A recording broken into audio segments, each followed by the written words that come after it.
नमस्कार भल खबर को आपण मान स्वागत।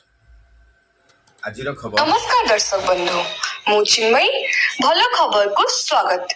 मालकानगिरी ब्लॉक अंतर्गत मार्कापाली ग्राम पंचायत कार्यालय परिसर में जिला स्तरीय अभियोग शुणाणी शिविर सफलतार सह अनुष्ठित हो जाइछि।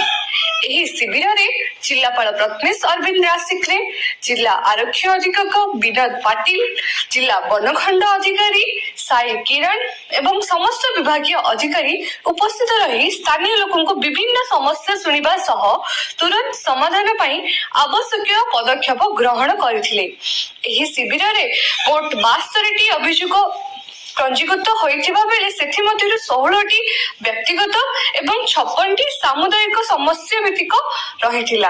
अभियोग शुणाणी सह आज मालकानगिरी जिल्लापाल मार्कापाली पंचायत विभिन्न अंचल गस्त करी सरकारी योजना गुड़िकर कार्यकारिता को निकटर अनुध्यान करिसेंती। एही गस्त समय जिलापाल मार्कापाली सरकारी उच्च प्राथमिक विद्यालय, आदर्श अंगनवाड़ी केंद्र एवं प्रगति पथे युव मालकानगिरी केंद्र रे पहुंची सेठाकर परिचालन व्यवस्था को तदारक करथिले।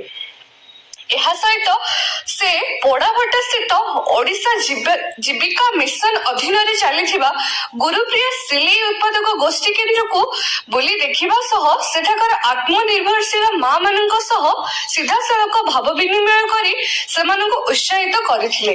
ଏହାପରେ କୌଡ଼ିଗୁଡାର ଆଦର୍ଶ ଅଙ୍ଗନବାଡି କେନ୍ଦ୍ର ଓ ପ୍ରାଥମିକ ବିଦ୍ୟାଳୟ ତଥା ସିନ୍ଧିମାଳ ସ୍କୁଲର ଭିତ୍ତିଭୂମି ଓ ପାନୀୟ ଜଳ ବ୍ୟବସ୍ଥାର ମଧ୍ୟ ସମୀକ୍ଷା କରିଥିଲେ। ଗସ୍ତ ସମୟରେ ଜିଲ୍ଲାପାଳ शिक्षक शिक्षयित्री छात्र छात्री एवं स्थानीय ग्रामवासी आलोचना कर समस्त सुविधा असुविधा शुणा सह समस्या समाधान प्रतिश्रुतिबद्धता प्रकाश कर। आपण मानक आम कार्यक्रम किपरि लागिला कमेंट माध्यम रे जणातु, लाइक सब्सक्राइब और शेयर करंतु। धन्यवाद, नमस्कार।